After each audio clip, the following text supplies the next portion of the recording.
Bai, egunon.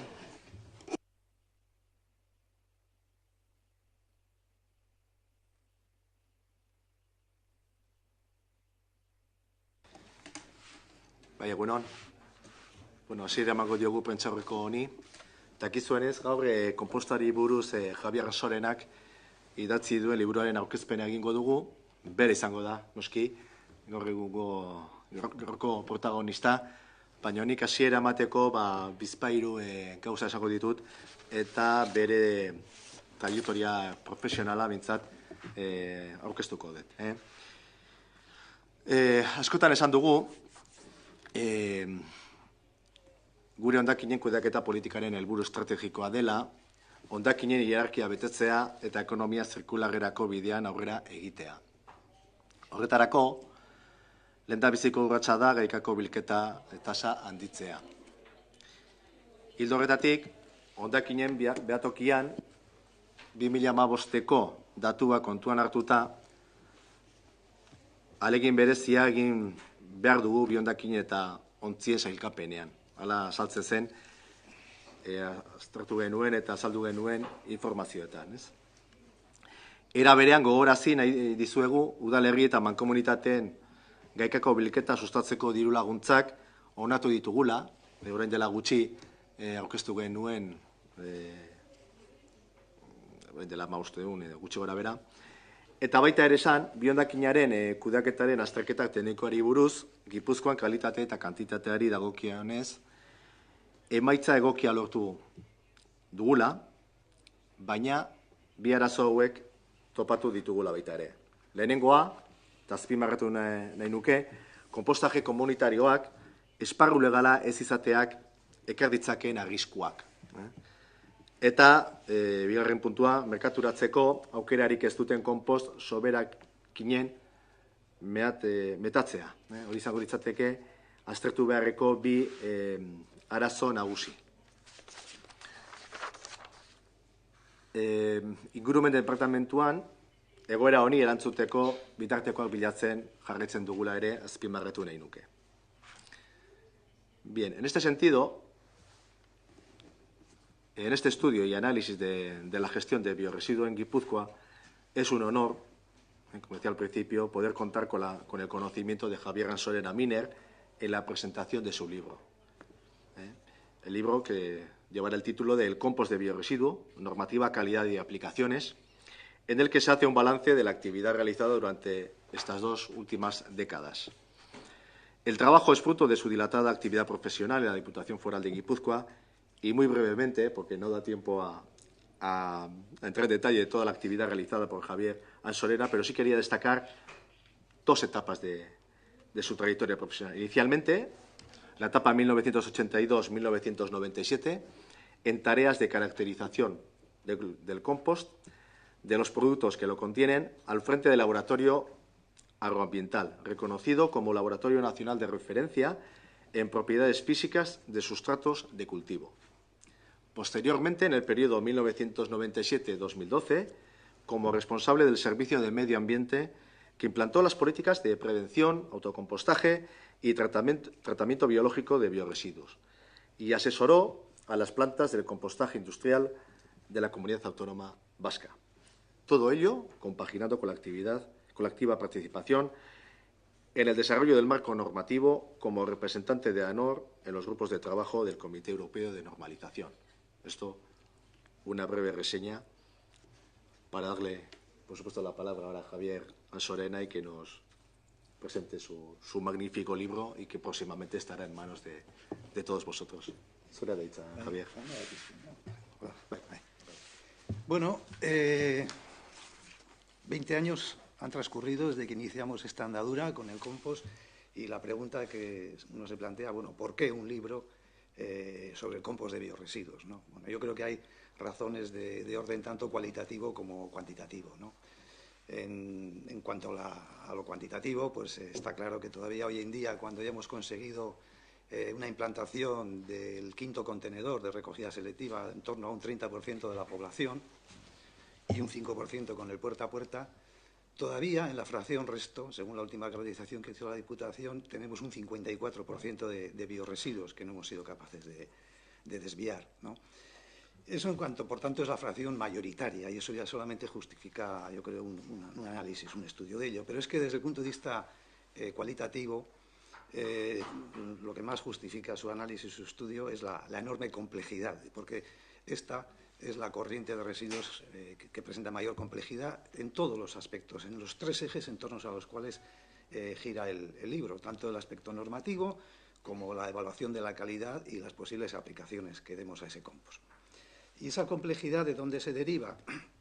Pues, al final, ya que estamos en un entorno en Guipúzcoa tan gastronómico, voy a hacer la analogía con lo que es preparar un guiso. Al final, fabricar compost es algo así como preparar un guiso. Partimos de unos ingredientes, que son los biorresiduos, aplicamos un proceso y obtenemos, a partir de esos residuos, obtenemos un producto que llamamos compost, ¿no? El problema es que esos biorresiduos los englobamos dentro de un concepto que tiene ya para empezar una enorme variabilidad. Como se puede ver aquí en esta diapositiva, los biorresiduos están constituidos por dos grandes corrientes, la corriente de residuos verdes de parques y jardines y la corriente de restos de alimentos o restos de cocina, que, como yo creo que es fácil de entender, tienen una naturaleza, unas propiedades, unas características radicalmente distintas. Y además de eso, todavía para complicarlo más, cada una de esas corrientes presenta una gran variabilidad estacional. Sabemos todos de que, por ejemplo, los restos que he representado ahí de jardines y parques están constituidos desde recortes de siega, de jardín, hojas, setos, ramas de árboles, etcétera. Es decir, desde materiales muy leñosos, muy celulósicos, etcétera, hasta recortes de siega que tienen otra composición muy diferente. Y con una estacionalidad terrible, es decir, por ejemplo, pues en la época de primavera-verano, que es cuando más crece, pues se produce una gran proporción de hierba, mientras que en otoño-invierno pues tenemos una mayor cantidad de ramas, etcétera, con lo cual cambia muchísimo. Y lo mismo con la corriente que vemos aquí de restos de comida o restos de alimentos, dependiendo de que sean de origen domiciliario o que sean de origen comercial, industrial, etcétera, pues su composición varía muchísimo, ¿no? Bien, por si eso fuera poco, es decir, vamos a preparar un guiso, un producto, a partir de unos ingredientes con una enorme variabilidad estacional, pero es que además los procesos por los cuales preparamos ese producto pueden ser de lo más variado, y los podemos englobar en dos grandes grupos. Por una parte estaría lo que llamamos autocompostaje, que se divide a su vez en compostaje doméstico o compostaje familiar o compostaje casero y compostaje en el cual participa una familia individual. Y luego estaría lo que llamamos el compostaje comunitario, que puede ser de una comunidad de vecinos, puede ser de una escuela, puede ser en un centro comercial, etcétera, es decir, una colectividad. Bueno, y para ello, para esos dos tipos de compostaje, empleamos desde equipos muy sencillos, como este que vemos aquí, en el que se visualiza claramente la transformación de los residuos que hemos depositado en la parte superior, progresiva en el tiempo hacia el interior, cómo se va transformando en compost, equipos estáticos, muy sencillos, en los que únicamente podemos limitarnos a moverlos de una manera muy rudimentaria, equipos más sofisticados, equipos electromecánicos, como este que vemos aquí, que también en una experiencia piloto los probamos, los tratamos de contrastar, hasta situaciones muy complejas como la que tenemos aquí, por ejemplo, en un auténtico compostgune de compostaje comunitario en Asteasu, donde esto ya se empieza a parecer a una planta de compostaje, a una pequeña planta de compostaje industrial. Y junto a estos procesos tenemos, pues bueno, las plantas típicas, como la que tenemos aquí en la parte inferior, la planta de compostaje de la Patx, y la que está a punto de inaugurarse en la parte superior, la de Pele, que se inaugurará próximamente, a su vez ambas con tecnologías distintas. La de la Patx con tecnología de tambores rotativos y la nueva planta de compostaje pues con sistemas de túneles estáticos, dinámicos. Es decir, todo esto le da una enorme complejidad al producto final, tanto las materias primas, los residuos, mejor dicho, de partida, los biorresiduos, como el proceso, la complejidad esta. Bien, y empezando por el marco legal. El marco legal, claro, como estamos partiendo de un residuo para obtener un producto, el marco legal que es de aplicación es tanto la legislación medioambiental de residuos como la legislación sectorial de puesta en el mercado de ese producto compost. Entonces, ¿cuál sería la legislación medioambiental? Pues la Directiva Marco de Residuos y su transposición a través de la Ley Española de Residuos y Suelos Contaminados, que la tenemos aquí en el centro. Y además, eso desde un punto de vista de biorresiduo, que estamos tratando hasta que deja de ser un residuo y pasa a ser un producto. En ese momento, cuando ya hemos transformado en compost y tenemos un producto que hay que poner en el mercado, entra en vigor la legislación sectorial, que son los 2 reales decretos de fertilizantes y de sustratos de cultivo. Bueno, por lo tanto, ya desde el punto de vista legal empieza la complejidad. Pero es que todavía para liarlo más, al estar hablando de residuos de alimentos, no para los biorresiduos de jardín, pero sí para los de alimentos, entra en juego una legislación que es terriblemente exigente, que es la llamada legislación Sandach. Sandach es el acrónimo de subproductos animales no destinados al consumo humano. Recordemos que con el cambio de milenio, hacia el año 2000, se produjeron en Europa una serie de crisis alimentarias, especialmente la llamada de las vacas locas, etcétera, que hicieron, bueno, pues que hubo que sacrificar cientos de miles de animales. Se descubrió que los priones, que no son seres vivos, sino una proteína modificada, podían ser un vector de transmisión de agentes patógenos, etcétera, y esto hizo que a nivel europeo se desarrollase una legislación que ha sido calificada como draconiana. De manera, y en esa legislación, en esos subproductos Sandach, se incluyen los residuos de cocina, especialmente aquellos que contienen restos de origen animal, carne o pescado. Bien, con lo cual, esa es una legislación que pone unas condiciones terriblemente exigentes para el proceso. Si a todo eso le añadimos que en la legislación sectorial del producto, en los 2 reales decretos, hay contradicciones, en unos casos se exige que el producto proceda de recogida selectiva, en otros no, en cuanto a la estabilidad, etcétera. Y, por último, en cuanto a las limitaciones del marco legal, tenemos que tener en cuenta que cubre lo que es el compostaje industrial o centralizado de plantas industriales, pero no cubre el autocompostaje. Tenemos ahí una carencia importante en el desarrollo importante que hemos llevado a cabo en Guipúzcoa en esto. Bien, ¿cuál es el marco legal del compost? Pues evidentemente la jerarquía comunitaria, que nos dice que hay que, de acuerdo con una pirámide o un triángulo invertido, que hay que hacer los máximos esfuerzos en prevención, después en reutilización, reciclaje, etcétera. ¿Cómo se concreta eso en el caso de los biorresiduos? Porque esta jerarquía comunitaria hay que aplicarla tanto al conjunto de los biorresiduos como a cada corriente particular, a cada flujo de residuos. Bueno, pues la propia Comisión Europea ya nos adelanta, pues hay que reducir en origen. ¿Cómo reducimos en origen? Pues los restos de alimento, pues comprando las cantidades estrictamente necesarias, intentando reutilizar los restos, la típica sopa de ajo que hacemos en las viviendas, con los residuos de jardín, pues no generando residuos de recortes de siega, sino extendiéndolos sobre el propio jardín. En fin, hay una serie de medidas de lo que se llama, por ejemplo, jardinería inteligente o compra inteligente para reducir al mínimo los residuos. Después tendríamos la alimentación humana, y eso es lo que hemos hecho. Bueno, por supuesto, en reducción en origen también entraría el autocompostaje. Entraría el compostaje doméstico, pero luego, no como veremos después, el comunitario. El compostaje doméstico entraría como una opción también de prevención, de evitar la generación de residuos. En cuanto a alimentación humana, pues todo lo que hemos llevado a cabo en estos años en Guipúzcoa a través del denominado último minuto con el Banco de Alimentos, que yo creo que ha situado a Guipúzcoa en las posiciones, en fin, líderes. Después tendríamos la alimentación animal, podemos desviar parte de estos residuos para la fabricación de piensos y forrajes. Usos industriales, por ejemplo, el aceite de cocina que depositamos en los contenedores, pues se puede utilizar para obtener biodiesel, como es bien conocido, y luego ya entrarían el compostaje, la incineración y el vertido en último lugar. Esta sería la concreción.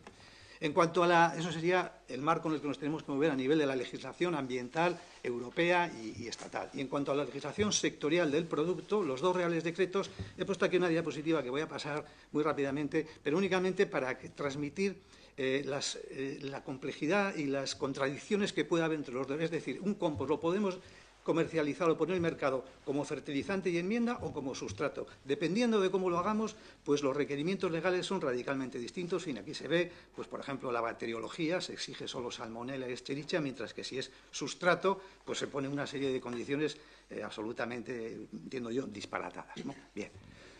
En cuanto a la calidad, eso sería lo relativo al aspecto legal, a la complejidad legal que presenta. En cuanto a la calidad del compost, que es el segundo eje que hemos analizado. Bueno, pues dependiendo de que sea un compost de autocompostaje, de una manera obtenida de una manera, vamos a decir, rudimentaria, pues aquí he representado 4 diapositivas. En la parte superior izquierda vemos este compost, que es una masa amorfa de una calidad pésima, con una humedad excesiva. Esto es relativamente frecuente, sobre todo era frecuente en las primeras fases, inicialmente, cuando todavía pues, los participantes no tenían suficiente conocimiento y no había suministro de material estructurante.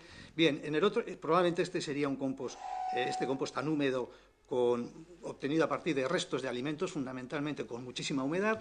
A la derecha, en el otro extremo, teníamos un compost extremadamente seco, obtenido fundamentalmente a partir de residuos verdes de jardín, y en la parte que tampoco es un compost adecuado, y aquí tenemos el aspecto de un compost razonablemente bueno en autocompostaje, que si lo cribamos, lo cual tampoco es lo habitual como las plantas de ustedes, pues adquiriría un aspecto, como vemos aquí en la fotografía inferior derecha, razonablemente bueno, y que nos recuerda ya al aspecto que tiene el compost industrial, el compost que estamos obteniendo en la Patch con una tecnología pues del máximo nivel, ¿no?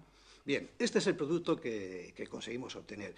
Gracias a los sistemas avanzados de recogida selectiva en contenedor personalizado, con llave, con tarjetas electrónicas o también puerta a puerta, pues hemos conseguido algo inédito. Hemos conseguido niveles de pureza en el biorresiduo inicialmente al menos del 99%, del 99%, o sea, solamente un 1% de impropios. Y eso de alguna manera nos garantiza que al menos el aspecto final del compost pues va a estar exento, va a ser bueno, va a estar exento pues, de plásticos, de vidrio, de metales y de ese tipo de impurezas que habitualmente suelen acompañar. Por ejemplo, tengan en cuenta que en Cataluña y la media estatal, por ejemplo, que con contenedores abiertos, no con contenedores individualizados, personalizados como los nuestros, pues la media de pureza anda entre el 86 y el 88%. O sea, lo cual quiere decir que tiene unos impropios de entre el 12 y el 14%. Un 12-14% de plásticos, metales, vidrio, hace que sea muy difícil que el compost final tenga un aspecto como este que pueda ser comercializado, ¿no? En este, como se ve aquí en la foto de detalle, pues apenas, lo único que no conseguimos evitar, pues que aparezca la típica etiqueta de kiwi de Nueva Zelanda o de naranjas de tal marca, ¿no? Pero por lo demás ya se ve que es un producto que, bueno, que podría ser. Bien, pero una cosa es el aspecto que no tenga contaminantes y por tanto pueda ser a primera vista esto, y otra cosa, bueno, y además, con los análisis que hemos llevado a cabo, es clase A. Clase A, la legislación sectorial establece 3 clases, A, B y C, por su contenido en metales pesados, y hemos conseguido un compost de la máxima calidad porque tiene un contenido muy bajo en metales pesados, ¿no? Bien, y libre de patógenos, por supuesto. Pero eso es lo que se ve, eso es lo que a simple vista apreciamos, ¿eh? El problema es lo que he dicho, como consecuencia de la enorme variabilidad en los biorresiduos de partida, pues las diferentes lotes o partidas del compost pues presentan una gran variabilidad en su composición. Es decir, no conseguimos tener un producto homogéneo, que tenga una composición en el tiempo, sino que varía, y eso pues eso es un hándicap, ¿no? Además, los centenares, por no decir miles de análisis que hemos llevado a cabo durante todos estos años en el laboratorio de Fraisoro, pues nos han puesto de manifiesto que tiene una elevada salinidad, es decir, un elevado contenido de sales solubles, Y esas sales solubles a veces son nutrientes minerales que necesita la planta, pero en otros casos pues no son contaminantes, como por ejemplo el sodio, el cloruro sódico, que procede de la sal que añadimos al condimentar los alimentos y que, lógicamente, eso se concentra en el proceso de compostaje y lo arrastra hasta el punto de que las cantidades de sodio pues pueden dar problemas en el suelo, problemas de sodicidad porque destruyen la estructura, etcétera. Y por último, pues también otro inconveniente que hemos visto es que de esos nutrientes minerales que tiene el compost, que suelen ser nitrógeno, fósforo y potasio, los más importantes, sobre todo el nitrógeno, su disponibilidad, digamos, su asimilabilidad para las plantas es muy baja. Es decir, de 100 unidades o de 100 kilos que añadamos al suelo con el compost, pues el primer año difícilmente llegaremos a un 10% de ese nitrógeno aportado que esté disponible para las plantas, Con lo cual tenemos que añadir dosis muy elevadas de compost para que realmente el efecto fertilizante se note, Estas son fundamentalmente, he destacado los aspectos positivos, pero también los aspectos negativos con los que nos hemos encontrado. Bien, y en cuanto al tercer eje, que son las aplicaciones, decir que en el año 2006 creamos en la Diputación un grupo de trabajo constituido por los principales expertos de la Comunidad Autónoma y de Navarra para estudiar cuáles eran las posibles vías de aplicación o de comercialización del compost.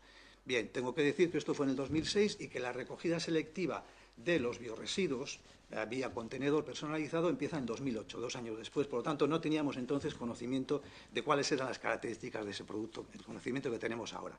Bien, este grupo de trabajo llegó a las conclusiones que tenemos ahí, analizamos todas las áreas, absolutamente la forestal, los pastos de montaña, las praderas de ganadería, la agricultura, y los sustratos, recuperación, etc. Y vimos que realmente no había destino en ninguna de las tres, que podía, inicialmente, potencialmente, podía haber un cierto destino como componente de sustratos, luego explicaremos qué es un sustrato, y también, fundamentalmente, en jardinería y en recuperación de suelos degradados.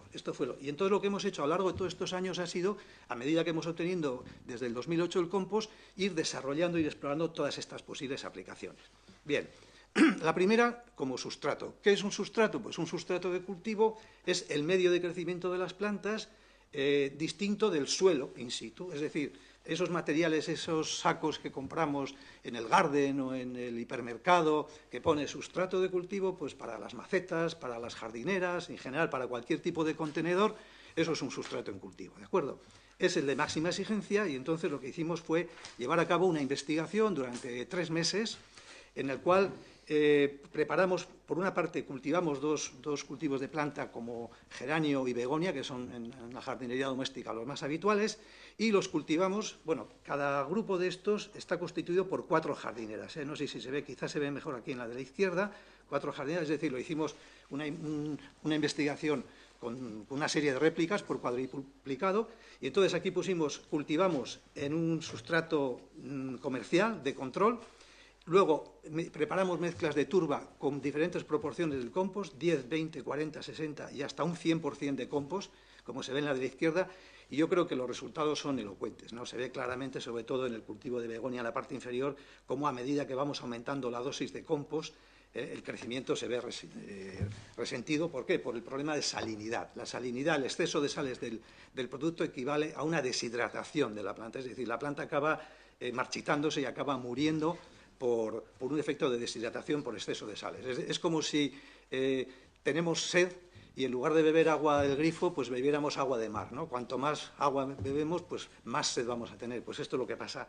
Entonces, esto ya nos marca una limitación para... Entonces, intentamos dar una salida a través del único fabricante que hay en Guipúzcoa de sustratos y enmiendas y, bueno, pues realmente pues no lo conseguimos.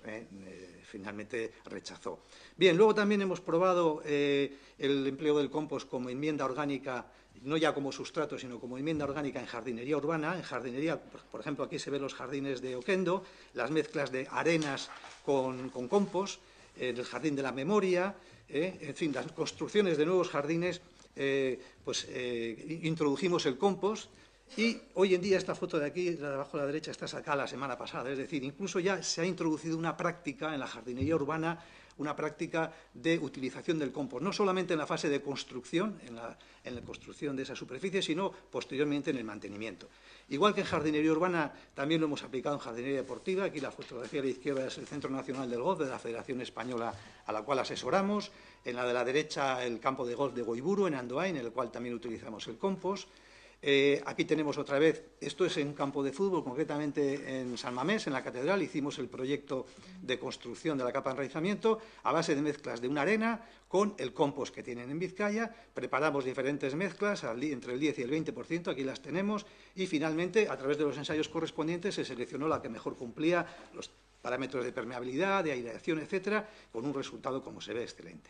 Bien, también lo hemos utilizado en otras aplicaciones en restauración paisajística, después de las obras de infraestructura viaria, de todas las carreteras que se construyen, pues bueno, yo no sé si se aprecia bien ahí, los suelos pues de las rotondas y de todas las zonas ajardinadas que hay que construir, pues suelen presentar un aspecto lamentable, suelos arcillosos, pesados, compactados, encharcados, lógicamente, con mucho cascote y mucha piedra, y bueno, pues hicimos unas aportaciones importantes del compost al cabo de 2 o 3 meses, a la salida del invierno, pues yo creo que ya se ve aquí en la parte inferior el excelente aspecto que tenían las rotondas. Y por último, lo hemos utilizado también en recuperación de suelos degradados en el Ecogúnea, ahí en la finca Zabalegui, cerca de Galarreta, como consecuencia de la construcción del segundo cinturón, que lo tenemos aquí, pues quedaron unos suelos muy degradados, parecido a los que he mostrado antes. Trajimos el compost de la Patch, hicimos unas aportaciones importantes de arena y de compost y el resultado final ha sido enormemente satisfactorio. Hoy en día el Ecogúnea de de Zabalegui, de Kutxabank, pues es uno de los 12 parques que constituyen la red de parques de ocio activo en los que se cultiva en agricultura ecológica en toda Guipúzcoa y, bueno, pues con relativa satisfacción. Bien, ¿y las conclusiones cuáles son? Pues voy a resumir lo que ya he adelantado. Las limitaciones que tenemos en el marco legal, fundamentalmente no tenemos cobertura para el compostaje comunitario y esto puede ser una fuente de problemas porque no hay diferencia en las cantidades. Si los restos de alimentos de origen animal son un foco, un vector potencial de transmisión de patógenos, ¿por qué no lo van a ser a otra escala más pequeña en el compostaje comunitario? Y esto nos puede crear problemas, ¿no? Y habrá que pensar en algo. Las características del compost de bioresiduos que ya he citado, la gran variabilidad, hasta el punto de que se ha llegado a decir que no solamente un país o una región produce un tipo de compost, sino que cada ciudad genera un tipo de bioresiduo, cada ciudad, y por tanto, un tipo de compost, ¿no? La mineralización baja en nitrógeno, las áreas de aplicación ya hemos visto cuáles pueden ser, pero son muy limitadas.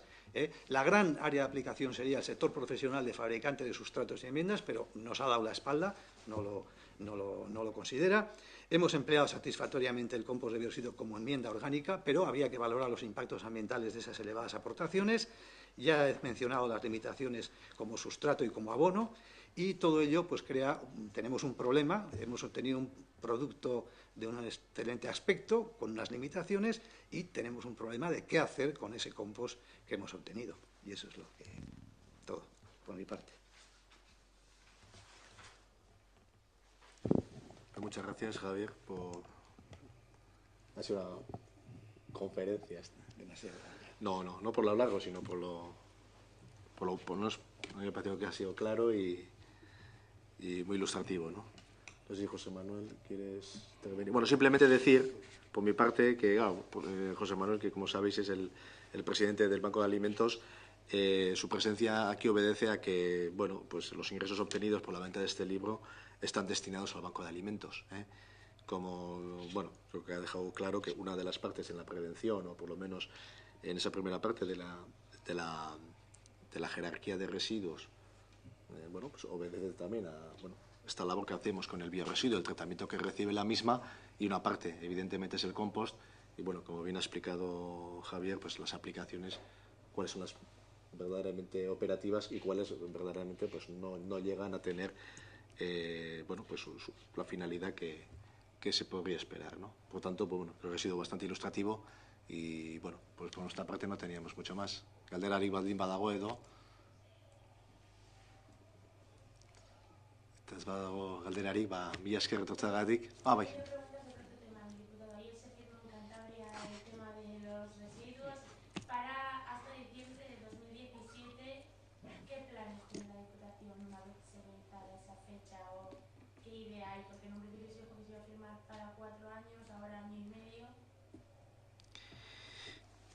Bien, es verdad que ayer firmamos un acuerdo con Cantabria.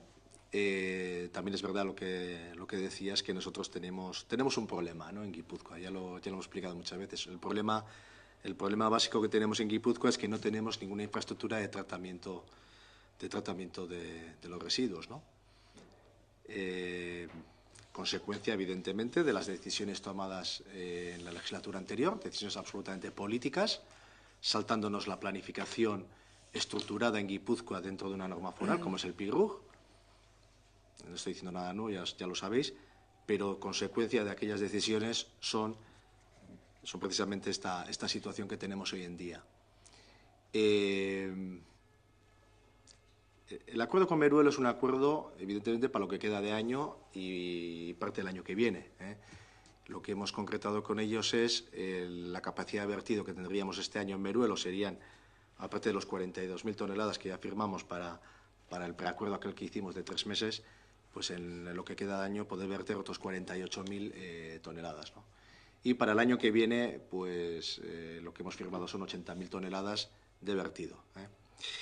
Bien, siempre hemos dicho lo mismo. Necesitamos, además de las infraestructuras que podamos, en este caso, en el acuerdo que tenemos con Meruelo, necesitamos complementarlo con infraestructuras a poder ser dentro del territorio, pero por 2 aspectos básicos. Una, que primero hay que apelar a la responsabilidad de los propios guipuzcoanos y que aquí de lo que se trata es darle tratamiento a los residuos que generamos los propios guipuzcoanos. Entonces, creo que un principio de responsabilidad básico implica que esos residuos se les dé tratamiento en el territorio y hay que darle tratamiento con aquellas infraestructuras, pocas infraestructuras que nos quedan en el territorio. Llámese vertederos que en estos momentos están abiertos, que se le da otro tipo de uso y poder habilitarlos para que tengan uso para los residuos sólidos urbanos, que, insisto, los que generamos nosotros. Aquí nos vemos abocados, obligados a buscar infraestructuras o servicios fuera del territorio porque precisamente bueno, pues tenemos esa carencia en Guipúzcoa, ¿no? Como sabéis, desde la Diputación y desde GHK se optó, o la primera opción que se tuvo fue la ampliación del vertedero del Lapach. La Mancomunidad de Urola Medio decidió que se cerraba ese vertedero una que se colmatase. Sabéis también que está a punto de colmatarse y que una vez que se colmate y se cierre ese vertedero, pues nos quedaríamos sin ninguna infraestructura abierta en Guipúzcoa. Nosotros lo que decimos desde la Diputación y desde GHK, y así apelé yo además el viernes pasado en el consorcio, es de que bueno, sería creo que un principio básico de responsabilidad que aquellas mancomunidades que disponen de vertederos, aunque se le den otro uso en estos momentos, pues oiga, lo pongan a disposición de los guipuzcoanos, ¿no?, para poder darle tratamiento a esos residuos que generamos nosotros. Como decía al principio, dos cuestiones básicas. Una, económicamente, desde luego, sería mucho más económico hacerlo en el territorio que no fuera. Y dos, desde el punto de vista medioambiental, pues que no cabe ninguna duda que sería también sumamente o mucho más sostenible hacerlo dentro del territorio y no tener que mandar infinidad de camiones continuamente a 180 kilómetros, tanto de ida como de vuelta, ¿no? Entonces, bueno, creo que es básico que en este momento tuviéramos eso. Y luego recordar que desde la Diputación, desde GHK, desde el consorcio, estamos impulsando el que se pongan en marcha lo antes posible las infraestructuras necesarias en Guipúzcoa para darle una solución definitiva a este problema. En eso estamos, por eso aprobamos un estudio de viabilidad, por eso dentro de un mes aprobaremos los pliegos de licitación para iniciar ya el concurso y poder construir las 4 infraestructuras básicas que necesitamos en Guipúzcoa, que lo recuerdo ahora, son el tratamiento mecánico biológico, la planta de valorización energética. Estas dos irán en una primera fase y una segunda fase serán la planta de maduración de escorias y la planta de biometanización. Una vez que todas estas plantas o estas 4 infraestructuras básicas estén en marcha, podremos decir que básicamente habremos terminado de dar solución al problema de los residuos. Pero necesitamos hacerlo y para eso necesitamos otros 3 años y medio para poder construir todas estas infraestructuras, ¿no? Galderaren bat.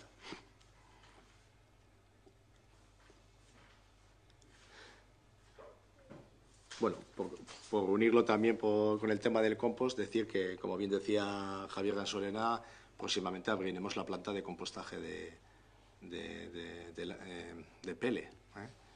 La planta de compostaje de pele, como él bien decía, y si es una infraestructura moderna, pero bueno, en estos momentos está en un periodo de pruebas, en periodo de optimización de la tecnología que se ha instalado y bueno, para proceder a su puesta en marcha.